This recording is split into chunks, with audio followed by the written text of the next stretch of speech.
பாபா ஓர் கருணாலயம், பாதம்தான் கமலாலயம். பாபா ஓர் கருணாலயம், பாதம்தான் கமலாலயம். சாயப்பா உறவுகள் அனைவருக்கும் வணக்கம். சாயப்பா மேல் நம்பிக்கை வைத்து அவரை நினைத்துக் கொண்டிருக்கும் உங்கள் அனைவரின் வேண்டுதலையும் சாயப்பா நிறைவேற்றுவார். நல்லதையே நினைப்போம், நல்லதே நடக்கும் என்றும் சாயப்பாவின் அருள் உங்களுக்கு இருக்கும். நம் மனதிற்கு இதமான சாயப்பாவின் இன்றைய அருள்மொழியை கேட்போமா? அன்பு குழந்தையே, உன் வாழ்க்கை இனி எப்படி இருக்கும் என்று கவலைப்படாதே. என்று என்னை நீ சரணடைந்தாயோ அப்போதே நீ வெற்றி படிக்கட்டில் காலடி எடுத்து வைத்து விட்டாய். மகிழ்ச்சியான வாழ்க்கைக்கு நான் சொல்லும் மந்திரத்தை தெரிந்து கொள். இந்த மந்திரம் மட்டும் உனக்கு தெரிந்துவிட்டால் இனி உன் வாழ்க்கையில் கவலைகளுக்கு இடமே இல்லை. அந்த மந்திரம், இந்த உலகத்தில் எதுவுமே நிரந்தரமில்லை. பணம், பொருள், பதவி, அதிகாரம், உறவுகள், உடல்நிலை என இந்த உலகில் எதுவுமே நிரந்தரமில்லை.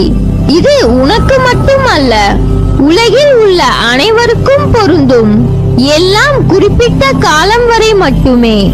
ஆனால் என்றும் நிலையானது அன்பு மட்டுமே. இவ்வுலகம் இன்றும் இயங்குவது அன்பினால்தான். அதை புரிந்து இன்பத்தையும் துன்பத்தையும் சரிசமமாக நினைக்க உன் மனதை பக்குவப்படுத்திக் கொள். எல்லோரிடத்திலும் அன்பு செலுத்து.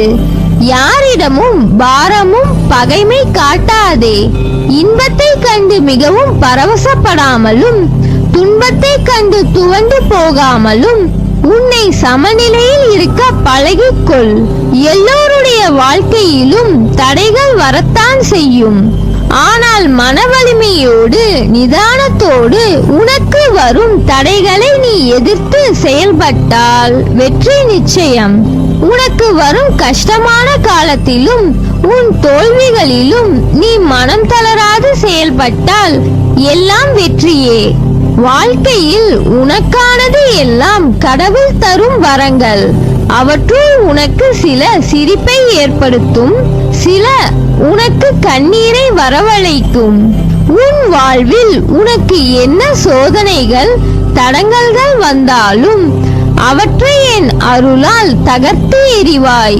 நீ வெற்றி பெற எல்லா உத்வேகத்தையும் அருள்வேன். இயற்கையை யாராலும் தடுக்க முடியாது. அதை போலவே தான் உனக்கான வெற்றியையும் உன் முன்னேற்றத்தையும் யாராலும் தடுக்க முடியாது.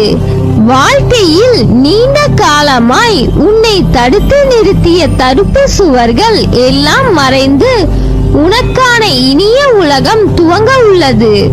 எல்லாம் சீக்கிரமாய் அமையும். உன் வாழ்க்கையில் நீ எதிர்பார்த்த சந்தோஷங்களும் நிம்மதிகளும் உன்னை வந்து சேரும் நாள் வெகு தொலைவில் இல்லை. என்றும் என் அரவணைப்பிலேயே வாழ்வாய். உன் சாயப்பாவின் வார்த்தை உனக்கான இரத்த ஓட்டத்தை போல். இனி என் நாவில் தோன்றும் சொற்களின் பேர் அருளை பெறுவாய். நேர்மையாகவும் உள்ளபூர்வமாகவும் செயல்படும் போது நீ எதற்கும் அஞ்சாதே. எதையும் துணிந்து எதிர்த்து நில். உனக்கு நான் துணை நிற்பேன். உன்னை நிச்சயம் நல்வழிப்படுத்துவேன். எதை செய்ய நினைத்தாலும் என்னை நினைத்து செயல்படு. நான் கைவிட மாட்டேன். என் வார்த்தைகள் மீது நம்பிக்கை வைத்து செயல்படு. நீ உன் லட்சியங்களில் வெற்றி அடையும்படி செய்வேன். உனது எண்ணங்கள் அனைத்தும் தவறாக நடக்கிறதே, என்ன செய்வது என்று யோசிக்காதே. அனைத்தும் மாறும். எதிலும் நிதானமாக யோசித்து செயல்படு. அவசரப்படாதே. நிச்சயம் வெற்றி கிட்டும். உன் வாழ்க்கையில் நடக்கின்ற யாவும் உன் கர்ம வினைகளின் படி நடப்பவையே. அப்படி இருக்கையில் நீ துயரங்களை எதிர்கொண்டுதான் ஆக வேண்டும். கர்ம பந்தத்திலிருந்து விரைந்து விடுபட உன்னால் முடிந்த அளவு பிறருக்கு நீ நன்மை செய். உன்னிடம் உதவிக்கு வருபவர்களை உதாசீனப்படுத்தாதே. உன்னால் முடிந்த உதவியை நீ அவர்களுக்கு செய். அத்தர்மமே இக்கட்டான சூழ்நிலையில் இருந்து உன்னை காக்கும். வாழ்க்கையில் இன்பமும் துன்பமும் அவரவர் கையாளும் வகையில் மாறுபடும். மற்றவர்கள் எல்லாம் நிம்மதியாகவும் சந்தோஷத்துடனும் வாழ்வதாகவும், நீ மட்டுமே துயரங்களை எதிர்கொள்வதாகவும் புலம்புகிறாய். உண்மை அது அல்ல. அவரவர் வாழ்க்கையின் உள்ளே சென்று பார்த்தால்தான் என்னென்ன துன்பங்களை அவர்கள் சுமக்கிறார்கள் என்று உனக்கு புரியும்.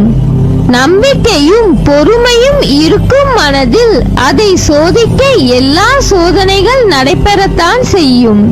இந்த வாழ்க்கை ஏன் இவ்வளவு கடினமாக இருக்கிறது? சுலபமாக கடவுள் படைக்கலாமே என்று உன் நினைப்பு நகைச்சுவையாய் தெரிகிறது. நீ ஒரு பொருளை உன் அறிவாற்றலால் உருவாக்குகிறாய். அது ஜெயிக்க அதற்கு நீ எடுக்கும் வழிமுறைகள் சுலபமாக உள்ளதா? இல்லையே. உன்னை உருவாக்க எடுத்த வழிமுறைகள், உனக்கு ஏற்படும் வலிகளும் போராட்டங்களும் எல்லாம் உன்னை படைத்த எனக்குதான். உனக்குள் உள்ள ஆன்மாதான் நான். உன் வலிகளை நான் ஏற்றுக்கொண்டேன். நான் உருவாக்கிய நீ என் உயிருக்கு நிகர். உனக்கு எந்த ஆபத்தையும் நிகழவிட மாட்டேன். அதனால் பொறுமையையும் நம்பிக்கையையும் எந்த சூழ்நிலையிலும் கைவிடாதே. உன்னை விட்டு யார் விலகினாலும் கவலைப்படாதே. எல்லாம் நன்மைக்கே என்று எடுத்துக்கொள். நல்லவனோ கெட்டவனோ என நான் பார்ப்பதில்லை. என்னை சரணடைந்து விட்டவர்களை நான் புறம் தள்ளுவது இல்லை. அவர்களுடைய அனைத்து விஷயங்களுக்கும் நான் பொறுப்பேற்கிறேன். அவர்களை காப்பதே என்னுடைய வேலை. அவர்களின் நன்மை தீமை கணக்கை பார்த்து காப்பாற்றும் தன்மையுள்ளவன் அல்ல நான். அதை வேறு ஒருவன் பார்த்துக் கொள்வான். அதற்கேற்ப பலன் தருவான். நான் தரும் நன்மைகள் அனைவருக்கும் பொதுவானவை. எனது தராசு தட்டுகள் யாருக்காகவும் இறங்குவதும் இல்லை, ஏறுவதும் இல்லை. அதே போல என்னை 40 ஆண்டுகள் வணங்கியவனாக இருந்தாலும் சரி, ஆத்மார்த்தமாக என்னை கூப்பிட்டால் உடனடியாக நான் பதில் கூறுவேன். அதை புரிந்து கொள்ளும் ஆட்கள் தான் குறைவு. இந்த உலகில் மனிதன் தன்னைத்தானே தேற்றிக் கொள்ளத்தான் அதிகம் போராட வேண்டி இருக்கிறது. அதற்கு காலமும் மௌனமும் நம்பிக்கையும் விட சிறந்த ஆறுதல் வேறொன்றும் இல்லை. எந்த ஒரு சூழ்நிலையிலும் செய்த தவறை மறைக்க அடுத்தவர்கள் மீது பழி போடாதே. முடிந்தவரை செய்த தீங்கை ஒப்புக்கொண்டு மன்னிப்பு கேட்டுவிடு. அவர்கள் ஏற்கவில்லை என்றாலும் பரவாயில்லை. தகுதியுள்ளவர்கள் மட்டுமே இவ்வுலகில் வெற்றி பெற முடியும். இது காலத்தின் தீர்ப்பு. எவரையும் உயர்த்தி பிடிப்பதால் அவர்கள் உயர்ந்து விடுவதும் இல்லை, தாழ்த்தி பேசுவதால் அவர்கள் தாழ்ந்து விடுவதும் இல்லை. நீ உன்னுடைய ஆற்றலையும் கடமைகளையும் ஒழுங்காக செய். நீ எதையாவது மாற்ற விரும்பினால் முதலில் உன் எண்ணத்தை மாற்று. நீ மாறாமல் எதுவும் மாறாது. நம்பிக்கையுடன் கூடிய முயற்சி எப்போதும் தோல்வியடைவதில்லை. எளிய வாழ்க்கையும் உயர்ந்த சிந்தனையும் இருந்துவிட்டால் எப்போதும் மகிழ்ச்சிக்கு குறைவு இருக்காது. இரக்க உணர்வு மிகுதியானால் துன்பங்கள் குறையும், மகிழ்ச்சி பன்மடங்காகும். அது மட்டுமின்றி இரக்கம் ஒரு மனிதனின் ஆரோக்கியத்தை வலுப்படுத்தும். அன்பு செலுத்தினால் மனிதன், இரக்கம் கொண்டால் புனிதன். எனவே கவலை கொள்ளாதே, கலங்காதே. நான் இருக்கிறேன் நிழலாக என்றும் உனக்காக. நீ செல்லும் இடமெல்லாம் உனக்கு துணை நிற்பேன். நீ மென்மேலும் வளர்ச்சி அடைந்து வாழ்வில் வெற்றி பெற போகிறாய். உனது வாழ்க்கை எல்லா செல்வ வளங்கள் பெற்று மகிழ்ச்சியாக மாறப்போகிறது. இவை அனைத்தையும் உன்னை வந்து சேரும்படி செய்வேன். உனக்கு என்றும் துணை இருப்பேன். நல்லதே நடக்கும். நீ என் பரிபூர்ண அருளும் ஆசிர்வாதமும் அன்பும் பெற்ற என் செல்ல பிள்ளை.